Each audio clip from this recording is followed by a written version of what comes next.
Hey, what's up YouTube? Donovan the Smartphone Guy coming back at you with another video, and tonight we're going to talk about this device, the HTC U11, and also a second thing, I want to also talk about what makes the perfect smartphone, and I want to talk about whether the HTC U11 is in fact that perfect smartphone. So I have over here a list of things that I think are probably the most important areas for a phone to be darn good in order to be the perfect smartphone. So I have 6 areas that I think are essential, and if it wants to be a perfect smartphone, it's got to hit these 6 areas either perfectly and get a 10 out of 10, or at least be really darn close and at minimum get a 9 out of 10 in each of these areas. And then these other areas down here I think are nice and they're great features, but I don't know that I would necessarily call these essential in order for a phone to be quote unquote the perfect smartphone for me. This is a very subjective video, so I recognize that. So what might be perfect for you might be a little bit different. So with that being said, let's go ahead and jump right into it. And we're going to talk about these 6 areas and then some of the other areas that the HTC U11 hits or maybe misses. So let's go ahead and start with the build quality. So first of all, build quality wise, this is an absolute beauty of a phone. That glass backing is very, very reflective, but it's also very beautiful. And do I prefer glass? Do I prefer would I prefer maybe something a little bit different? I mean, I kind of think I would actually prefer metal. If I had to pick a phone for me that has what I would say the best design for me personally, I would say that the LG G6 is probably the one that has the best design for me personally, and that's because it fits a 5.7-inch 2K display in a smaller form factor in terms of one-handed usability and easy to hold on to. The U11 by no means is a hard phone necessarily to hold on to, and you can pretty much do one-handed usability for most people. I think that 5.5-inch display is very, very beautiful. And so build quality wise, I don't quite give this one a 10 out of 10. I'd say it's a real close 9 out of 10, but it's a beautiful device without a doubt. So let's go ahead and jump into the second category here, and that's performance. Performance wise, I would say if this isn't a 9 out of 10, it's a really, sorry, if it's not a 10 out of 10, it's a really close to being 10 out of 10. So performance wise, I haven't really had any kind of issues with this device. It is absolutely snappy. Going from app to app is very fluid, very fast. No problems whatsoever going from app to app, and yeah, it's just a very snappy device. So if I go in here and I actually have the Geekbench scores up here. So it's not the phone with the highest Geekbench scores, but it definitely has very high Geekbench scores, and performance-wise, I've had really no hiccups whatsoever with this device. So if it's not a 10 out of 10, it's really darn close. So the next area is cameras, and with cameras on this device, you have, first of all, a 12 megapixel camera on the back. That's an ultra pixel camera, and on the front, you have a 16 megapixel camera. On the back, you can shoot in 4K, and it does have optic image stabilization, which does work very, very well. In my first impressions video, I did a little sample clip where I was walking with this phone and testing out the optical image stabilization, and yeah, it works very, very well. So picture camera quality wise, I'll throw some pictures up at the end of this video just to kind of give you some samples, but yeah, without a doubt, this thing takes excellent photos. Is it the best camera on a phone?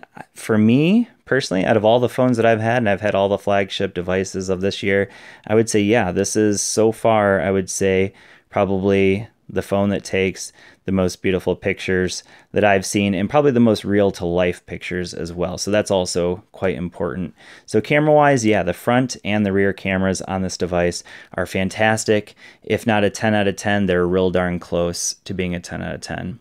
So the next area is battery life. And so battery life is going to obviously be different for different individuals. So you can see here, I'm at 12:14 a.m. I've had my phone off the charger since about 10 a.m. this morning, and you can see that I'm at 48%. Now, this was a very light day for me, but for me, in order for a phone to get a 10 out of 10 out of battery life, it easily has to be able to get through a day, and so far this phone has had no problem at all getting through a full day of usage. Now, today's usage is going to be a little bit different Like I said, it's been mostly on standby all day because I've been super busy at work, and so I wasn't able to use it a whole lot.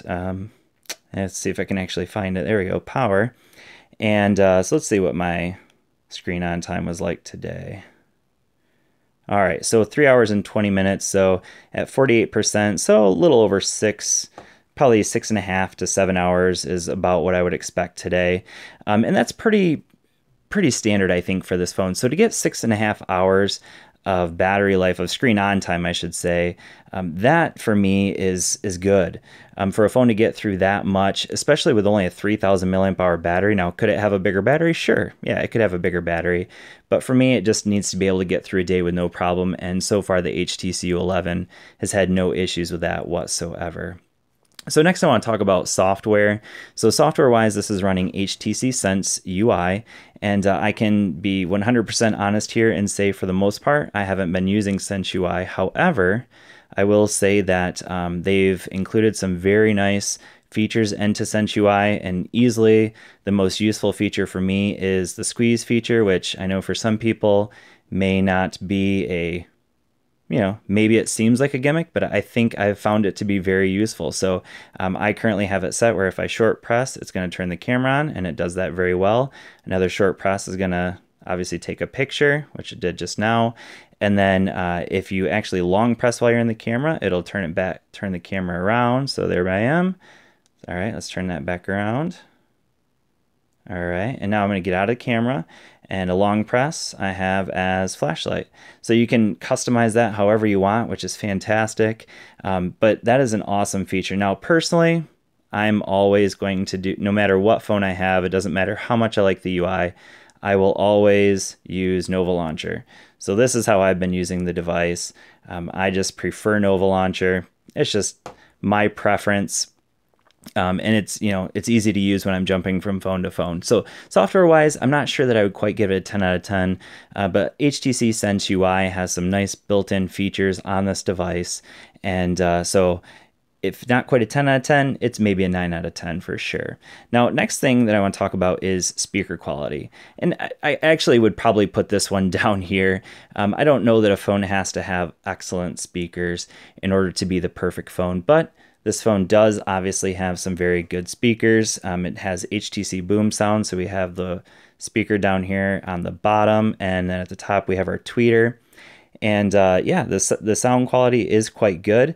Now, is this the best phone in terms of speaker quality? No, I would say it's definitely not. I think the Axon 7 for me still holds that holds the bar for that, but the speaker quality on this device is very good.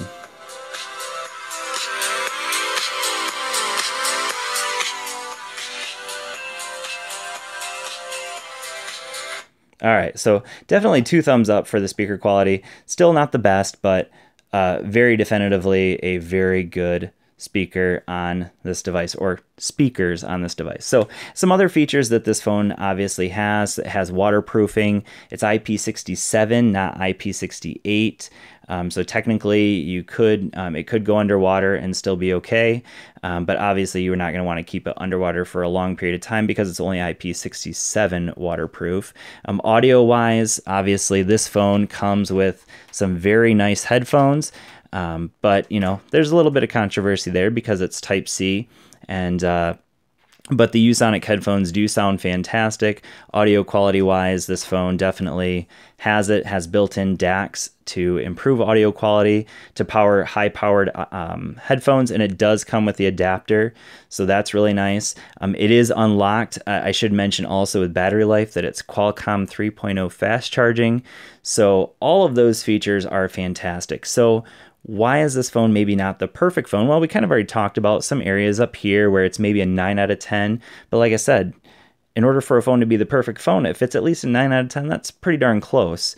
And so it's really getting close there. However, let's flip it over to the back and let's talk about some things that it's missing. So for me, this is not an essential feature, wireless charging. It's nice, but it doesn't have it. So the HTC U11 does not have wireless charging. It doesn't have a headphone jack. Now that's an area for me that I I really want a headphone jack. I wish it had the headphone jack. It doesn't have it. And then the last area, and this is probably for me the most frustrating area with this device, is the limited accessories. There's just not a lot of accessories available.